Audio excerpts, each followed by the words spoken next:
She stood in our driveway with a fake smile and a small electric stun device in her hand, acting like she controlled the whole neighborhood. "Your daughter touched my plants," Karen shouted. "She must be punished." My disabled daughter sat quietly in her wheelchair, holding her stuffed bunny, confused and scared. She had done nothing wrong. Before I could reach them, Karen moved fast. She pushed the device toward my daughter's arm, sparks flashing. My wife screamed and ran, pulling our daughter away just in time. In that moment, everything changed. Karen thought she had power. She thought hurting a child made her strong. But she didn't know one thing. The little girl she tried to scare is the daughter of the police chief. Before you hear how it all happened, comment below where you're watching from. And don't forget to subscribe for more real HOA stories that show what happens when power goes too far. The neighborhood felt calm that afternoon. The sky was soft blue, the sun warm but gentle, and a light breeze moved the leaves on the trees like everything in the world was peaceful. Kids rode bicycles down the street, laughing as they raced each other. A dog barked happily from a yard a few houses down. Cars hummed slowly past, the kind of quiet suburban scene people dream of when they think about family life and safety. That was how the day started. Calm, normal, safe. My wife had rolled our daughter out to the driveway for fresh air. She sat in her wheelchair, with her stuffed bunny in her hands, smiling softly as she watched the kids ride by. She couldn't run with them or play tag, but she loved to watch. She clapped her hands every time she saw someone pedal fast or ring their little bike bell. Her face lit up like simple joy was enough to fill a whole world, and for her, it was. She was content. She was happy. That was all I wanted in life. I stood near the garage, fixing a small loose board near the door, glancing back every few seconds to check on them. My wife brushed our daughter's hair gently and hummed something soft, a tune she always sang when our girl looked tired or fragile. My daughter hugged her bunny tighter, playing with its ear, humming with her mother. Everything was peaceful. Until we heard the heels. Sharp, angry footsteps on the sidewalk, clicking like someone stomping on glass. I didn't look right away, but the sound already told me who it was. Some people don't need an introduction. Trouble announces itself loudly. Karen walked into our driveway like it belonged to her. Her face wore that familiar fake smile, the kind that hides anger under it like poison behind sugar. She held a small device in her hand, black and metallic, and she kept pressing her thumb on a switch just enough to make little sparks snap at the edge. Electric crackling, sharp and dangerous. She didn't carry it for self-defense. She carried it like a trophy, like power. My wife stiffened when she saw her. Our daughter, innocent as always, simply looked up and blinked. Confused, but still smiling because she didn't understand malice. She didn't know that some adults behave like children having a tantrum. She didn't know people could be cruel for no reason. She just held her bunny and waited. Karen didn't even greet us. She pointed at my daughter with the stun device in her hand like she was pointing at a criminal. "Your daughter touched my plants," she said sharply, voice filled with anger that didn't belong in a peaceful world. "She needs to learn consequences." My daughter's face changed from confusion to fear. She pulled her bunny closer to her chest and shrank into her wheelchair, not understanding why someone was angry, only understanding that anger meant danger. My wife stood up straight, eyes wide, protectiveness burning instantly like fire catches dry leaves. She didn't touch anything, my wife said softly but firmly. She was just watching the kids. Karen scoffed loudly, rolling her eyes like she was being personally attacked by a child's joy. "Don't lie for her. I know what I saw. If she thinks she can touch my things, she needs to be taught." She lifted the stun device a little higher, sparks cracking from the tip again, not touching anyone but close enough to scare. My wife moved without thinking, stepping between Karen and our daughter. "Put that away!" she shouted, voice shaking but full of strength. "She's a child! She did nothing wrong!" Karen took one step forward, lifting the device just a little, leaning in like she wanted to prove power. Sparks lit again, sharp and loud. My daughter whimpered, eyes watering, clutching her bunny so tightly her little knuckles turned white. She didn't scream. She didn't know how to respond. She only knew fear. I dropped the board from my hand and moved without a sound. The world slowed down. The quiet afternoon turned tense and cold. My steps were steady, controlled, not rushed, that kind of calm that comes before a storm. My wife grabbed our daughter's wheelchair handles and pulled her back fast, heart pounding, breath shaking, trying to shield her completely. Karen kept barking words, angry, foolish words, but they already faded behind the sound of my footsteps and the tiny crackle of electricity. She waved the stun device like she believed it made her powerful, like fear gave her control. She didn't even realize how dangerous her game was, not because of the electricity, but because she chose the wrong family to threaten. The spark jumped again. My daughter flinched. My wife shielded her body over the wheelchair like a barrier of love and strength. No one was hurt, but fear had already arrived, and that was enough to shatter the peace. I reached them. My hand touched the wheelchair handle. My presence finally made Karen pause. Her voice cracked slightly, like she suddenly remembered that actions have reactions. She looked up at me, and for a moment her face changed, arrogance slipping into confusion, then disbelief. I didn't raise my voice. I didn't shout. I didn't need to. My words dropped like heavy stones. Go home, Karen. She blinked, offended, then defensive. She touched my plants. I have a right. No. My tone cut through her excuse. Not today. She froze. For the first time, she looked unsure. She didn't know who she was speaking to. She didn't know that sometimes the quietest man is the most dangerous one in the room. She didn't know that the child she tried to scare was not just any child. I took one more step closer.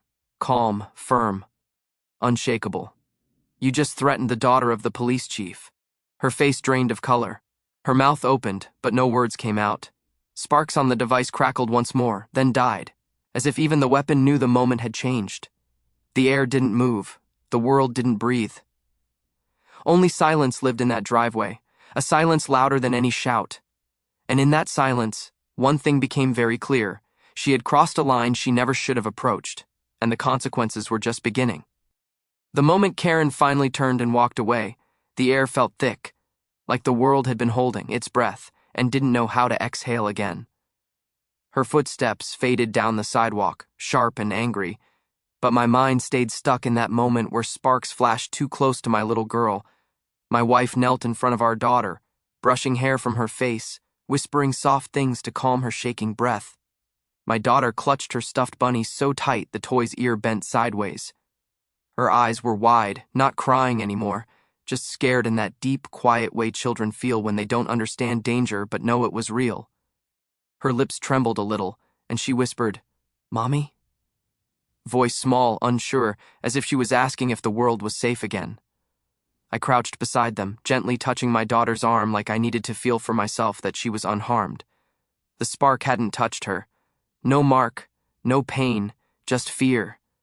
Fear was enough to make my chest burn. My wife's hand shook a little while, smoothing our daughter's hair. But she forced a smile, soft voice trying to stitch security back into the moment. "You're okay, sweetheart. Mommy's here. Daddy's here." My daughter nodded slowly but leaned into her mother like she needed the closeness to remember safety. I looked into my wife's eyes. She tried to hide it, but I saw her fear, her shock, her anger. Moms can be gentle as flowers, but when someone threatens their child, they carry a fire inside. Today, she had felt helpless for a second, and that hurt her more than anything. For a long moment, none of us spoke. The world around us quietly resumed. Kids on bikes laughing again, a sprinkler clicking somewhere, the breeze rustling trees like nothing had happened. But something had happened, something that didn't belong in a peaceful neighborhood. Something cruel, something that left a mark not on the body but on trust. I finally stood up slowly, controlling the storm building inside me. Anger had weight, and I knew too well what uncontrolled anger could do. I had seen lives ruined by it, men who acted first and thought later. I would not be one of them. But that didn't mean I would do nothing. Karen believed she could do whatever she wanted. She thought rules were tools she used to scare others, not boundaries she had to follow. People like her push and push until someone stops them. Today, she pushed the wrong family. My wife looked up at me and asked quietly, "What do we do?" Not panicked, just tired, frustrated, protective. She wanted safety for our daughter, not drama. She didn't want revenge. She wanted the world to stay gentle for our child. And I wanted that too. But peace sometimes must be protected, or it turns into something fragile and fake. I took a slow breath, staring at the end of the driveway where Karen disappeared. "First we get her inside," I said softly. "She needs rest. She needs to feel safe again." My wife nodded. I placed my hand gently on the wheelchair handles and slowly rolled our daughter toward the house. She clung to her bunny, glancing back once like she expected Karen to return. When she didn't see her, she relaxed just a little. Inside, the house felt warmer, like shelter, like home should. My wife brought her a small blanket and a juice box. She sat on the couch, bunny still tight in her arms, shoulders hunched but slowly lowering as she calmed. My wife kissed her forehead. "You're brave," she whispered. "So brave." I watched them from a few feet away, heart full but burning at edges. Seeing them safe didn't erase what happened. It made my resolve stronger. I pulled out my phone slowly. Not calling police yet. First, I needed to breathe, to think. Being the police chief didn't mean I acted without thought. It meant I had to act with more. I stepped into the kitchen and took a deep breath. Cold water, one sip. Calm first, action second. Not emotion first, harm second, not today. But emotions were there, stirring. I replayed the moment again, the sparks jumping, my wife screaming, my daughter shrinking back. My jaw tightened. It wasn't noise that haunted me, it was the look in Karen's eyes. She didn't see a child. She saw something beneath her. Something she could threaten to feel powerful. People like that don't stop on their own. I looked toward the living room again, watching my little girl cuddle into her mother's side. That image meant everything. Safety, family, innocence. And someone tried to disturb that. Someone tried to scare my child in her own driveway. I would not let that sit. I picked up my phone and scrolled to the HOA number. They were going to hear about this first, not to ask for permission, but to put them on notice. I pressed the button and waited as the line rang. When someone answered, their voice was cheerful, like they expected a normal complaint about trash cans or lawn rules. But what I said wiped that light tone away fast. I explained calmly, every word steady, every detail clear. I didn't shout, I didn't threaten. I spoke like a man who knew exactly where this would go if it needed to. I expect action, I finished. Not talk. The person on the other side stuttered, shocked. We will address this immediately. Good. But words weren't enough. Karen needed to understand consequences, not warnings. Not friendly talks, not reminders. Consequences. I hung up the phone and looked out the front window. The street was calm again, sunlight warm on the pavement, children riding bicycles without fear. Good. Because a neighborhood should feel like that. Calm, friendly, safe. And my daughter deserved to grow up in a world that looked like this, not one where someone like Karen could twist peace into fear. I put my phone down and walked back to my family. My daughter looked up at me, eyes still a little watery but calmer. I smiled gently. Inside, a storm waited, but I would release it carefully, with purpose, not emotion. A protector does not react blindly, he responds with intention. My daughter reached out her hand to me, tiny fingers trusting. I took it and squeezed gently. In her eyes, everything was simple. She didn't know politics or ego or power or consequences. She only knew safety, and she looked at me expecting that safety to remain unbroken. And I promised her silently right there, in my own heart, that no one, not Karen, not anyone, would take that feeling away from her again. Not while I was here, not while I was her father, and especially not while I was the police chief. The house was quiet again, but quiet didn't feel peaceful anymore. It felt like the air was waiting, like the walls themselves knew something had changed outside and were holding their breath with us. My wife sat beside our daughter on the couch, running her fingers through her hair gently, whispering soft little words that belonged to mothers and comfort. Our daughter had stopped shaking, but she still held her bunny tight, thumb brushing its soft ear over and over like she needed that motion to anchor her. I walked to the study and opened the drawer where my badge rested. It was a simple thing, metal and leather, but the weight behind it was heavy. Law, duty, protection. I didn't grab it to show off power. I grabbed it to remind myself who I was, what I stood for, and what I promised the day I accepted that badge. People think being police chief means power. It doesn't. It means responsibility. And sometimes that responsibility comes home, right to your driveway, right to your child. I held the badge in my hand for a long second. It wasn't just a symbol, it was a promise I made to every innocent person in my community. And today, that included my daughter. I put the badge back down gently, This situation didn't need flashing lights right away. It needed clarity, precision, proof. Emotion could cloud judgment, and I refused to let anger drive me into mistakes. I walked back to the living room and sat slowly next to my daughter. She looked up at me with those big eyes, trusting, waiting. I gave her a small smile, the kind a father gives when he needs to show strength, even if he feels a fire burning inside. Her tiny hand reached for mine again, and I held it, warm and steady. She didn't need speeches or plans.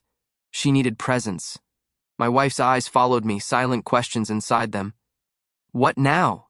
she finally asked, voice quiet, almost tired. Not defeat, just disbelief that a neighbor, a grown person, had behaved like that. I understood her feeling. We moved here because it felt safe, because we imagined birthday cakes in the yard, little chalk drawings on the driveway, barbecues with neighbors, normal mornings and peaceful nights. We didn't move here to defend our child from someone holding a stun device. "We stay calm," I said softly, "and we handle it right." She nodded slowly. She trusted me, not because of my badge, but because she had seen me face storms before without sinking. My daughter rested her head on her mother's shoulder, her breathing steadier. She wasn't thinking about justice or consequences or rights.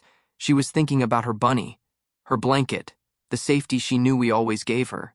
That innocence made my resolve stronger. I stood and picked up my phone again, this time scrolling through contacts.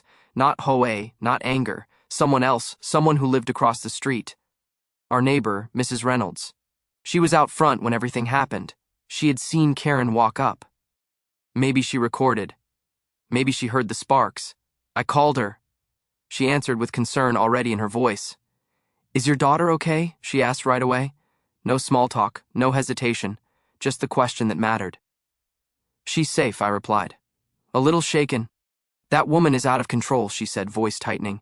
"I saw her come with that device. I got scared for your little girl. I recorded from my porch. Do you need the video?" Relief washed through me a little, not because I wanted drama, but because truth matters. "Yes," I said. "Please send it." Within moments, the video arrived, shaky at first, but clear enough. Karen walking up, holding the device, sparks snapping. My wife pulling the wheelchair away. My voice at the end, calm but hard. The truth was right there, in pixels and audio, undeniable. I thanked her sincerely. She offered to talk to authorities if needed. I told her I appreciated it more than she knew. When I ended the call, my wife exhaled like she'd been holding it for minutes. "We have proof," she whispered. "Good." Evidence wasn't about revenge. It was about protection. For my daughter, and for anyone else Karen thought she could scare in the future. This wasn't a mistake or misunderstanding. This was dangerous behavior, and ignoring it today meant risking more tomorrow. I stood by the window for a moment, watching the street. Karen's house sat 2 doors down, quiet like nothing ever happened inside that brick and glass structure. Curtains still, driveway empty. A picture of normal life. But houses don't show hearts. Fences don't show character. Good lawns don't make good neighbors. The sun dipped lower, golden light covering the lawns. My daughter fell asleep on my wife's shoulder, Bunny in her arms like a shield made of soft fur and love. I walked over and adjusted a pillow gently behind her to keep her neck comfortable. Her breathing was slow, peaceful again. She trusted the world because she trusted us. And trust is a promise you never break. I sat beside them and whispered, "No one scares her again. Ever." My wife didn't reply, but she placed her hand over mine, fingers curled tightly, as if she wanted to hold not just me, but the vow itself. The house felt steady again, softer, stronger. Not because danger disappeared, but because we stood firm. Tomorrow would bring steps, calls, actions, calm ones, smart ones, true ones. But tonight my duty wasn't police chief, it was father, protector, anchor. Karen thought she held power in her hand today. Sparks, threats, arrogance. But real power wasn't loud or wild or cruel. Real power sat on my couch, wrapped in a blanket, holding a worn bunny and trusting the world to be kind because we made it kind for her. And if someone tried to break that again, they wouldn't face a frightened family. They would face a father who knew the law, knew strength, and knew exactly what lines could never be crossed again. Not now. Not ever. Evening crept in slowly, turning sunlight into soft orange and shadows long across the lawns. The day had felt endless, like time stretched itself out because danger had come where it didn't belong. Inside, my daughter slept safely, her bunny tucked against her cheek, breathing soft and steady. My wife stayed beside her, hand resting gently on her small arm. There was peace again inside our walls, but outside, something unfinished pulled at me like a weight on my chest. I stepped outside quietly, letting the door shut behind me with a soft click. The air felt cooler, calm, almost too calm for what the day held. I took a slow breath, ready to breathe out the anger that still clung to the edges of my thoughts. Before I could take another step, I noticed movement across the street. Mrs. Reynolds waved, walking toward me with purpose. Beside her was Mr. Patel from next door, his face tight with concern. They didn't look like neighbors coming for small talk. They looked like people who had seen something wrong and refused to stay silent. Mrs. Reynolds reached me first. "I still can't believe what happened," she said, voice heavy. "Is your daughter okay?" "She's resting," I answered. "Scared, but safe." "That woman went too far," Mr. Patel said firmly. "We saw her come at your child. I have video too. It's clear she had some device. And she meant to scare her on purpose. Hearing it from someone else, from witnesses, made the reality sharper but steadier. It wasn't just my memory or my emotion. It was truth shared by others. They didn't come out of gossip or curiosity. They came because they knew right from wrong. They came because decency still existed in the world, even when one person tried to break it. "Thank you," I said quietly. "It means more than you know." And it did. Community isn't made by streets or fences. It's made by people stepping forward when others try to bring harm. More neighbors began to appear. A couple walking their dog, a teenager from next door, even an older man who hardly talked to anyone but trimmed his lawn every morning at exactly 7:30. One by one, they came closer, discreet phones in hand, unsure faces but strong eyes. A quiet circle formed. Not dramatic, not loud, just united. They had heard the yelling. They had seen my wife's panic. They had seen sparks, fear, and something deeply wrong. "I recorded from inside," one said, holding up their phone. "I thought she was just arguing at first. Then I saw the light, the electric sparks." "I have audio," another added. "You can hear your little girl crying. Not a single person mentioned drama or complaints or inconvenience. They only spoke about the child, my child, and what should never happen to any child. Good people don't need training to know danger when they see it. They feel it. They act. And in that moment, I felt less alone than I had all day." I nodded with gratitude, not pride, but relief. "There will be a report," I said. "You may be contacted. Thank you for being here." Mrs. Reynolds shook her head. "No child should ever be scared in their own yard. We stand with you." For a moment, words stayed trapped in my throat. I had trained teams, led officers, handled crises bigger than most people ever face. But something about neighbors choosing to stand with you, not out of duty, not out of fear, but out of simple human care, felt like the strongest shield in the world. I stepped back inside briefly and took my phone again. My thumb hovered, then pressed the contact I knew by heart, dispatch. The phone rang once before it was picked up. "Dispatch," the voice answered. "This is Chief Williams," I said evenly. "I need a patrol unit at my residence. Possible attempted assault, multiple witnesses, evidence in hand." There was a pause, not long, but meaningful. They knew my voice. They sensed the seriousness. "Copy, Chief," the dispatcher replied quickly. "Unit en route." I thanked them and hung up. My heart didn't pound fast or slow. It moved steady, the way it always did when I knew the path forward. I opened the front door again and stood on the porch looking down the street. The quiet was still there, but it felt different now. It wasn't fragile. It was waiting for truth to arrive. The neighbors hadn't left. They stayed, spaced politely, not crowding, but present. Support didn't need noise. Sometimes it stood quietly, hands in pockets, phones lowered, heads nodding. That kind of unity didn't shout. It simply didn't leave. Inside, I could hear my wife's soft voice humming again, comforting our daughter even in her sleep. I closed my eyes for a second, letting that sound wrap around my heart like armor.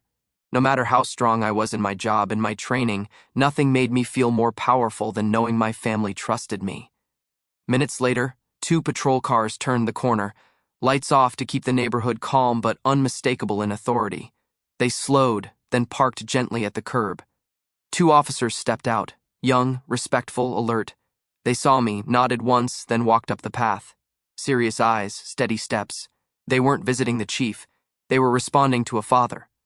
"Chief," one greeted quietly. "We heard enough to know this is serious. Tell us what you need." For a moment, I didn't speak. I just breathed in the stillness, the gravity, the proof that justice doesn't always roar. Sometimes it walks calmly, knowing it belongs. "I need a report filed," I said. "Witness statements, video evidence collected, and a welfare check request placed on a resident 2 doors down.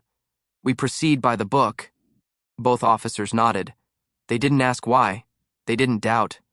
They trusted the situation because they trusted the man who called them.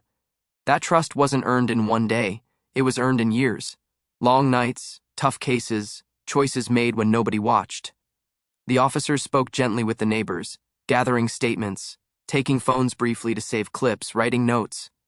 Everything moved quietly, respectfully, professionally. No sirens, no shouting, order instead of chaos, truth instead of rumor. Some neighbors quietly slipped back home when their statements were done. Others waited until officers thanked them. Step by step, the crowd dissolved like morning dew under sunlight, leaving only calm again. Not pretending nothing happened, but knowing something good had. I stood there, still, listening to the voices fade. Inside, my daughter slept peacefully. Outside, justice moved slowly but steadily, like something sure and unbreakable. Safety wasn't a feeling you just trusted the world to give. Safety was something you protected. Not with anger, not with fear, with resolve. Karen had walked away thinking she was powerful. But power doesn't come from fear. Real power comes from community, truth, and calm action. I looked toward her house again. Curtains still, silent windows.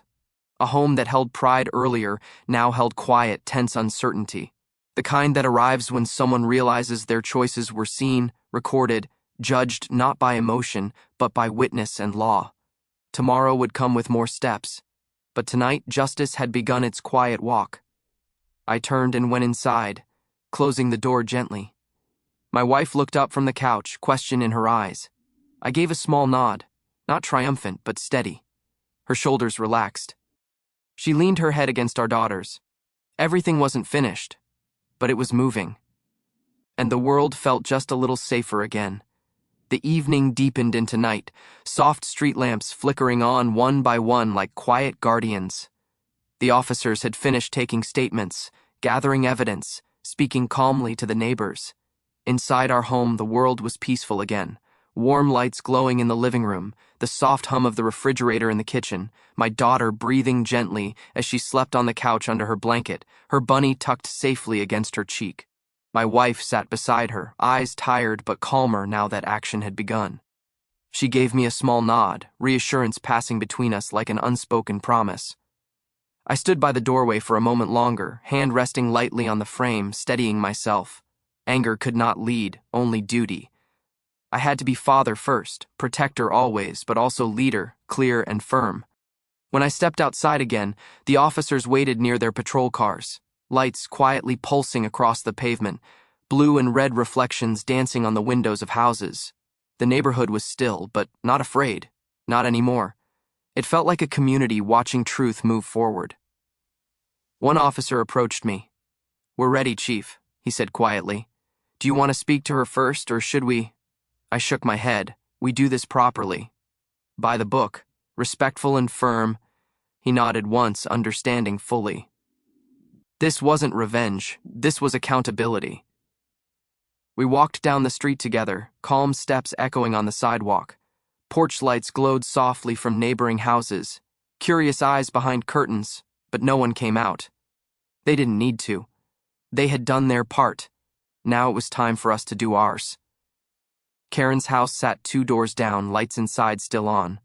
The front curtains moved slightly, like someone inside tried to peek without being seen. She had probably watched the patrol cars arrive earlier. Maybe she thought it was for someone else. Maybe she thought consequences were only for other people. The officers approached her door and knocked firmly. "Police," one announced. "Ms. Thompson, please come to the door." For a moment there was silence, stretched, stubborn.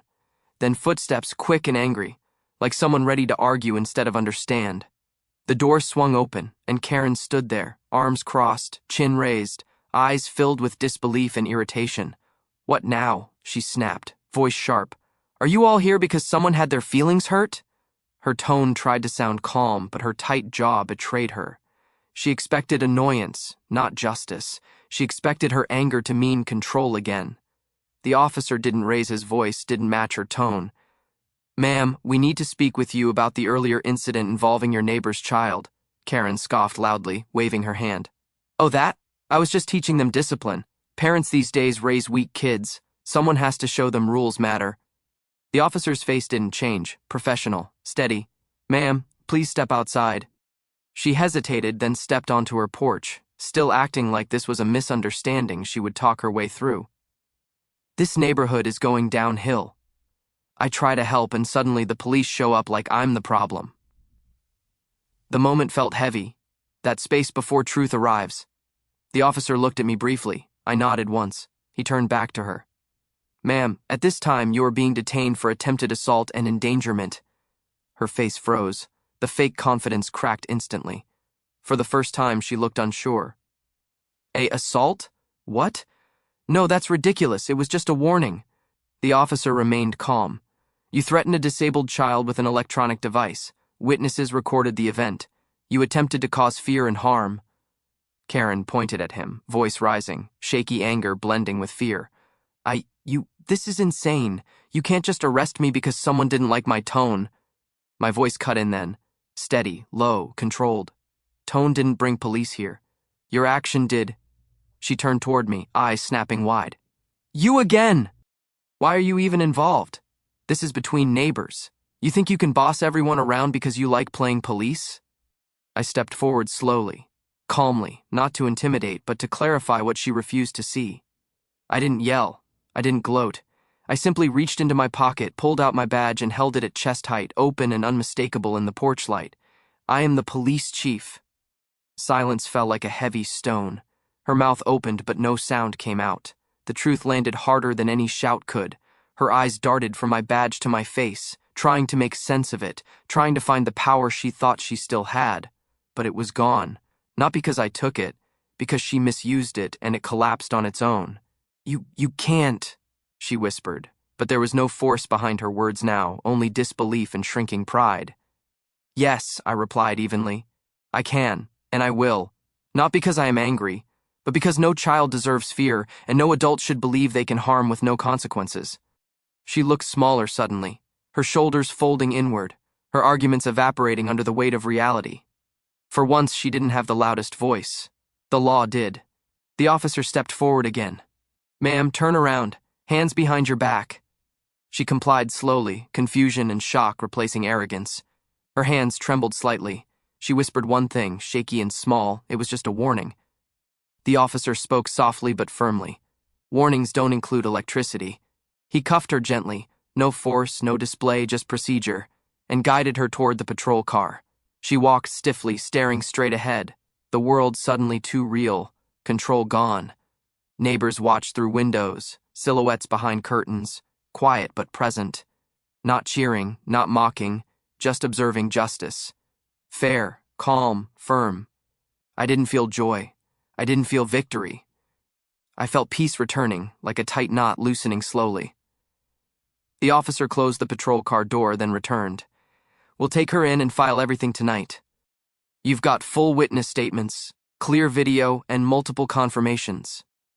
"Thank you," I said quietly. He nodded and returned to his car. As the patrol cars rolled away slowly, lights flashing softly, I turned and walked back home. The night was calm now, the cicadas hummed. The porch light glowed warm. When I opened the front door, my wife looked up immediately. "It's done?" she asked softly. I nodded once. "It's being handled." She exhaled, relief softening her shoulders. Our daughter still slept, peaceful, unaware of how close her world had shaken, and how steady it was again. I watched her for a long moment, feeling something strong rise inside me. Not anger, not sadness, something deeper. Gratitude for peace, pride for doing what's right, and a quiet vow that echoed inside me like a heartbeat. No fear touches her again. Not here, not anywhere. Not while I am her father. The patrol car's lights faded down the street, turning smaller and smaller until they disappeared around the curve. The neighborhood slowly relaxed again, like someone had turned the tension knob down. Not all the way, but enough for people to breathe. A few porch lights flickered off as neighbors who had been silently watching decided they could finally go back inside. Curtains dropped, doors closed. The world returned to its normal rhythm. I stayed outside for a moment, letting the cool night air wash over my face. The sky had deepened into dark blue, the first stars appearing like tiny silver promises overhead. The street felt peaceful again, honest peace. Not the fragile kind where everyone pretends things are fine until they break, but the kind that comes when truth stands firm. When I stepped back into the house, the warmth inside wrapped around me like a soft blanket. The lights were gentle, golden, safe. My wife sat beside our daughter, who was waking up slowly, blinking sleep from her eyes. Her bunny was smushed against her cheek, ears bent in every direction from being hugged so tightly. She looked around for a moment, confused, then found my face and smiled a tiny, tired smile. That smile had more strength in it than anything else I had seen all day. I knelt beside her wheelchair and brushed her hair from her forehead. "Hey, sweetheart," I whispered, voice steady and soft. "Everything's okay now." She reached her hand out to me, small fingers stretching, trusting without question. I took her hand gently and kissed her knuckles. My wife leaned into me then, her head on my shoulder. Her sigh sounded like a door closing on fear. Her eyes were tired but peaceful, holding quiet gratitude. "She's really okay?" my wife whispered, even though she already knew the answer. "Yes," I said, "she's safe, and she always will be." For a while we just sat like that, the three of us together, wrapped in comfort and quiet. I didn't think about reports, or meetings, or what would happen tomorrow. I thought only about now, about this living room, about this little hand in mine, about the soft breathing of my child and the steady presence of my wife. Peace lived here.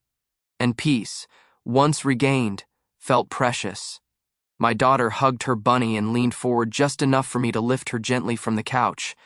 I carried her to her room, her head resting on my shoulder. Her room held drawings on the wall, books stacked crookedly, soft dolls lined up like an audience waiting for her dreams. It felt like childhood again, warm, safe, untouched by the ugliness of fear. I placed her in bed carefully, covering her with her favorite blanket, the one with clouds and stars printed all over it. She blinked up at me, eyes already heavy. "Daddy?" she murmured. "Yes?" I brushed her hair again. "You stay?" she whispered. "Always," I said. "Always." She smiled, tiny but full, then drifted back into sleep, bunny tucked under her chin, breathing soft and steady like little waves at the edge of a quiet beach. I watched her for a moment, making sure she was truly peaceful. Then I stepped out quietly, closing her door just enough to let light in but not disturb her. In the hallway, my wife waited. She looked at me with softness in her eyes, love mixed with exhaustion, pride mixed with relief. We didn't need words. We just held each other, two parents who had faced fear and chosen protection, chosen calm strength over chaos. We returned to the living room and sat down, silence settling comfortably around us like a familiar blanket. The television stayed off. The world had been loud enough today. Tonight belonged to quiet. Minutes passed, maybe longer. Time didn't matter now. Everything that needed to happen had happened. Not because of anger, not because of pride, but because a line had been crossed, and lines like that cannot remain invisible. A community doesn't stay safe by ignoring danger. It stays safe by standing against it. Eventually, my wife spoke softly. "Do you think she'll learn from this?" I took a deep breath. "I don't know," I admitted, "but she won't do it again. Not here, not to anyone." "Good," my wife whispered. "Good." We sat a little longer, holding hands, letting the calm settle deep into our bones. When I finally rose to turn off the lights, my wife followed me to our daughter's room door. We peeked in one last time. She was peaceful, face relaxed, bunny still in her arms. That moment, that tiny quiet moment, felt like victory. Not the loud kind, not the kind with applause or headlines, the kind that matters more, a child safe in her bed, fears gone, world right again. I closed the door softly and whispered into the stillness of the hallway, more to myself than anyone else. "No one scares you again. Not while I'm here." We went to bed, exhaustion finally catching us, but for the first time that day, it wasn't heavy. It was calm.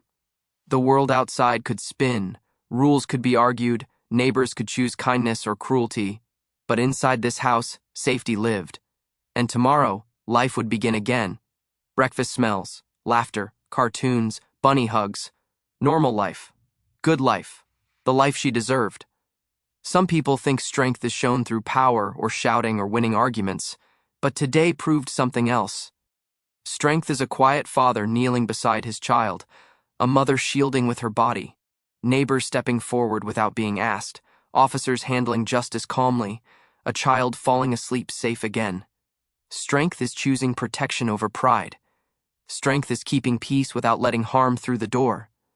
And tomorrow, when sunlight fills the house and my daughter wakes with sleepy eyes and morning giggles, she won't remember fear. She will only remember safety.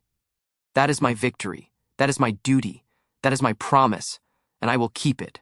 Always.